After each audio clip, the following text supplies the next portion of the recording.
जब पुलिस को जंगल के बीचों बीच एक जली हुई जीप मिली तो उन्हें लगा कि ये एक साधारण सड़क हादसा होगा। लेकिन जैसे ही एक पुलिस वाले ने जीप का दरवाजा खोला, उसके हाथ कांप गए। अंदर न कोई इंसान था, न कोई लाश, सिर्फ ड्राइवर की सीट पर खून से लिखा हुआ एक वाक्य। गांव ने एक और मेहमान रख लिया। उस जीप का मालिक 5 दिन पहले अपने परिवार से सिर्फ इतना कहकर निकला था कि वो एक पुराने गांव की डॉक्यूमेंट्री बनाने जा रहा है, लेकिन उसके बाद वो कभी वापस नहीं लौटा। आज भी जंगल के उस हिस्से में रात होने के बाद कोई जाने की हिम्मत नहीं करता, क्योंकि लोग कहते हैं कि वहां अंधेरे में कोई बहुत धीरे से फुसफुसाता है। अब तुम भी हमारे हो। दोस्तों, आज हम निकल रहे हैं एक ऐसी जगह की तलाश में जिसके बारे में इंटरनेट पर एक भी सही जानकारी मौजूद नहीं है। आरव देश का एक मशहूर डॉक्यूमेंट्री फिल्म मेकर था। उसे ऐसी जगहों की सच्चाई दुनिया के सामने लाना पसंद था जहां जाने से लोग डरते थे। इसी वजह से उसके वीडियो लाखों लोग देखते थे। तभी उसकी नजर टेबल पर रखे एक पुराने भूरे लिफाफे पर पड़ी। ये किसने रखा? उस पर न भेजने वाले का नाम था, न कोई पता, सिर्फ एक नाम लिखा था, आरव। उसने धीरे से लिफाफा खोला। अंदर एक पुरानी काली सफेद तस्वीर थी। करीब 20 लोग मुस्कुराते हुए खड़े थे। उनके पीछे एक टूटा हुआ मंदिर दिखाई दे रहा था, लेकिन उनकी मुस्कान सामान्य नहीं थी। ऐसा लग रहा था जैसे वे मुस्कुरा नहीं रहे, बल्कि मुस्कुराने पर मजबूर किए गए हों। ये लोग आखिर हैं कौन? उसने तस्वीर पलटी। पीछे हाथ से लिखा हुआ था, अगर सच देखने की हिम्मत है तो देवगढ़ आओ। देवगढ़? उसने तुरंत लैपटॉप खोला। घंटों तक इंटरनेट खंगालता रहा, लेकिन देवगढ़ नाम का कोई गांव मौजूद ही नहीं था। काफी देर बाद उसे सरकारी रिकॉर्ड की एक पुरानी फाइल मिली, जिसमें सिर्फ एक लाइन लिखी थी, देवगढ़ सन 1984 के बाद स्थायी रूप से खाली घोषित। बस इतनी ही जानकारी, न कोई वजह, न कोई रिपोर्ट। मतलब यहीं छिपी है असली कहानी। 2 दिन बाद आरव अपना कैमरा, ड्रोन, टॉर्च और जरूरी सामान लेकर देवगढ़ की तलाश में निकल पड़ा। करीब 6 घंटे की यात्रा के बाद शहर पीछे छूट चुका था। अब चारों तरफ घना जंगल था। सड़क के किनारे एक बूढ़ा आदमी लकड़ियां बेच रहा था। नमस्ते बाबा। खुश रहो बेटा। मुझे एक गांव का रास्ता पूछना था। कौन सा गांव? देवगढ़। ये नाम सुनते ही बूढ़े के हाथ से लकड़ियां जमीन पर गिर गईं। उसका चेहरा एकदम सफेद पड़ गया। कुछ पल तक वो बिना पलक झपकाए आरव को देखता रहा। ये नाम तुझे किसने बताया? बस एक पुरानी तस्वीर मिली थी। मैं वहां की डॉक्यूमेंट्री बनाना चाहता हूं। डॉक्यूमेंट्री? बेटा, कुछ जगहों की सच्चाई दुनिया को नहीं, जमीन के नीचे दबी रहनी चाहिए। लेकिन आखिर वहां है क्या? वहां लोग मरते नहीं, गायब हो जाते हैं। पहली बार आरव के चेहरे की मुस्कान गायब हो गई, लेकिन उसकी जिज्ञासा अब पहले से भी ज्यादा बढ़ चुकी थी। उसे बिल्कुल अंदाजा नहीं था कि जिस रास्ते पर वो कदम रखने जा रहा है, वहां से आज तक कोई वैसा वापस नहीं लौटा जैसा गया था। उड़े की बातें बार बार आरव के दिमाग में घूम रही थी, लेकिन अब वापस लौटना उसके स्वभाव में नहीं था। उसने अपनी जीप स्टार्ट की और जंगल के अंदर जाती उस कच्ची सड़क पर बढ़ने लगा। दोस्तों, अगर आप ये वीडियो देख रहे हैं तो शायद मैं देवघर पहुंच चुका हूं। देखते हैं ये जगह सच में रहस्यमयी है या सिर्फ लोगों की बनाई हुई कहानी। सूरज धीरे धीरे पहाड़ों के पीछे छिप रहा था। आसमान का रंग नारंगी से गहरे नीले में बदलने लगा। जंगल में अजीब सी खामोशी थी, न पक्षियों की आवाज न झींगुरों की, सिर्फ जीप के इंजन की आवाज। अचानक जीप का रेडियो अपने आप चालू हो गया। वापस चले जाओ। कौन है? रेडियो फिर शांत हो गया। शायद सिग्नल की वजह से होगा। आरव ने गहरी सांस ली, लेकिन अब उसके चेहरे पर पहले जैसी बेफिक्री नहीं थी। करीब 40 मिनट बाद उसे सड़क के किनारे एक टूटा हुआ पत्थर दिखाई दिया। पत्थर पर धूल की मोटी परत जमी हुई थी। आरव जीप से उतरा, अपने हाथ से धूल साफ करने लगा। धीरे धीरे कुछ शब्द दिखाई देने लगे। देवघर में आपका स्वागत है। उसके होंठों पर हल्की मुस्कान आ गई। आखिरकार उसे वो गांव मिल चुका था जिसकी तलाश में वो इतनी दूर आया था। उसने कैमरा उठाया और रिकॉर्डिंग शुरू कर दी। दोस्तों, सरकारी रिकॉर्ड में इस गांव का नाम तक नहीं है, लेकिन ये जगह सचमुच मौजूद है। वो जैसे ही गांव के अंदर पहुंचा, उसके चेहरे की मुस्कान धीरे धीरे गायब होने लगी। पूरा गांव बिल्कुल सुनसान था। हर घर का दरवाजा खुला हुआ। कुछ घरों में चारपाई अभी भी बिछी हुई थी, कहीं मिट्टी के बर्तन रखे थे। एक आंगन में बच्चों की लकड़ी की गाड़ी पड़ी थी। ऐसा लग रहा था जैसे गांव वाले बस कुछ मिनट पहले ही सब कुछ छोड़कर चले गए हों। अगर गांव खाली हुआ था तो लोगों ने अपना सामान क्यों नहीं लिया? आरव हर चीज कैमरे में रिकॉर्ड कर रहा था। तभी एक घर के अंदर से किसी चीज के गिरने की आवाज आई। कोई है? कोई जवाब नहीं आया। वो धीरे धीरे दरवाजा खोलकर अंदर गया। कमरे में धूल जमी हुई थी, लेकिन फर्श पर एक गुड़िया पड़ी थी।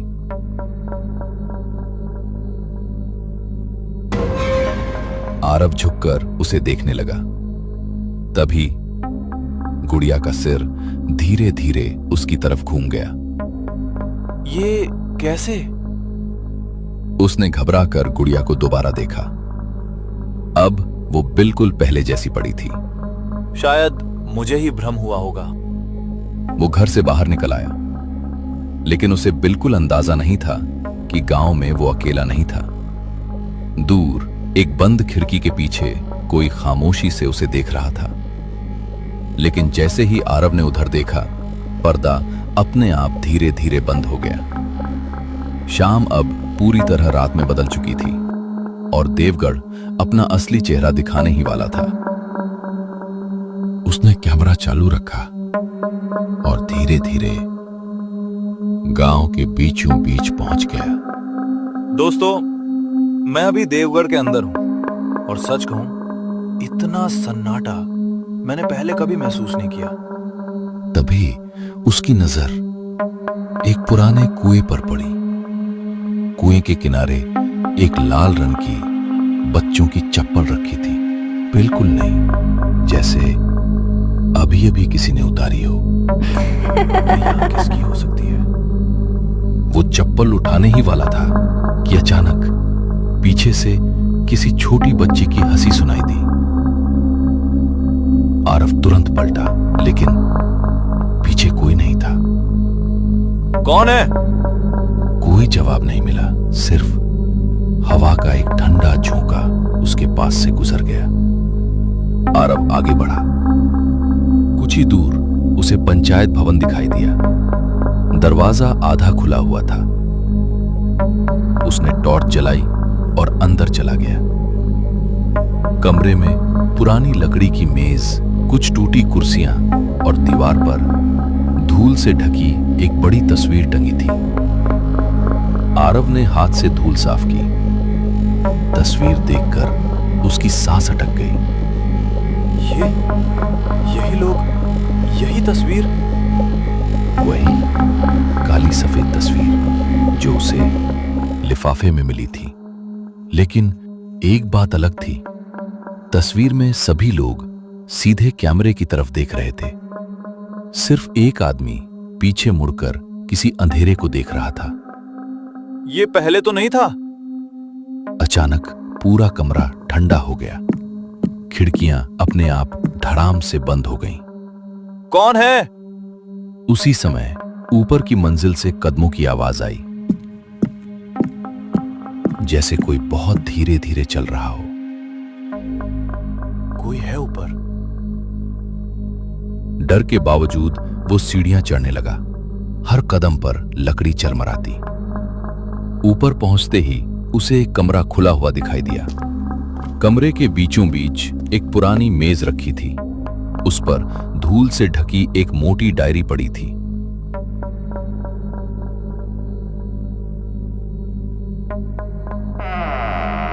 शायद यही इस गांव की कहानी बताएगी। जैसे ही उसने डायरी उठाई, पीछे से दरवाजा अपने आप बंद हो गया। अरे खोलो! डायरी।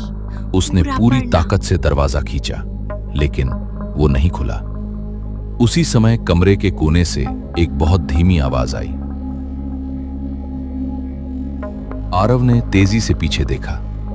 कमरा पूरी तरह खाली था, लेकिन फर्श पर गीले पैरों के छोटे छोटे निशान धीरे धीरे दरवाजे की तरफ बढ़ रहे थे और फिर उसकी आंखों के सामने ही गायब हो गए।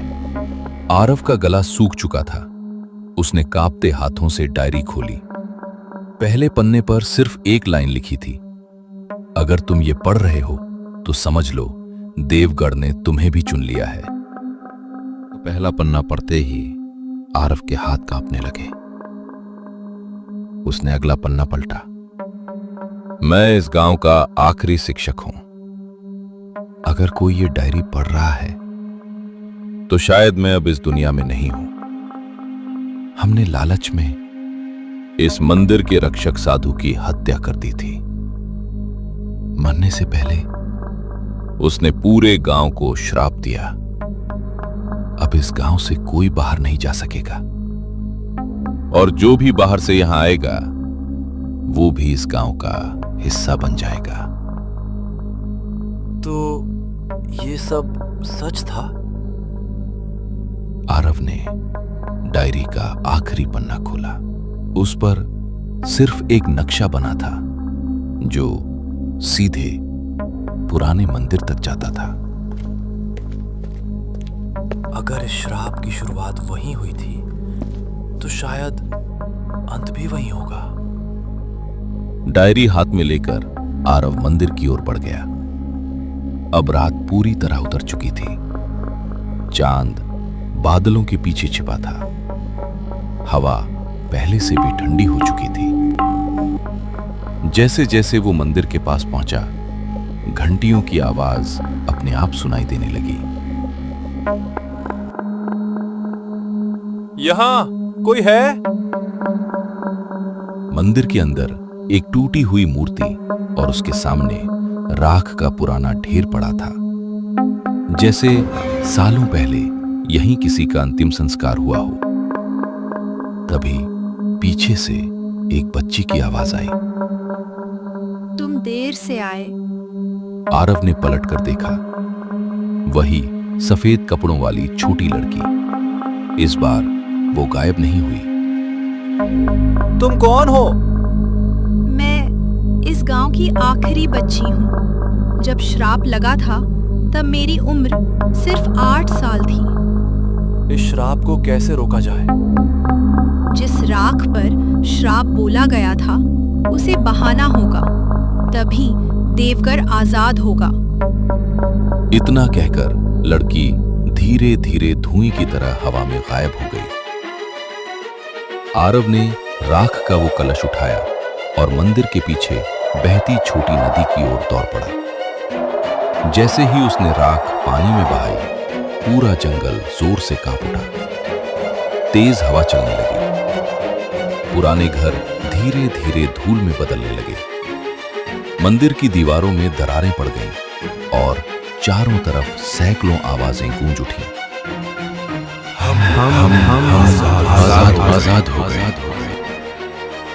कुछ ही सेकंड बाद सब कुछ पूरी तरह शांत हो गया। देवगढ़ अब गायब हो चुका था। सिर्फ टूटी हुई जमीन और सूखे पेड़ बचे थे। खत्म हो गया। आरव अपनी जीप तक पहुंचा। उसने इंजन स्टार्ट किया और जंगल से बाहर निकलने लगा। लेकिन कुछ दूर जाने के बाद जीप अपने आप बंद हो गई।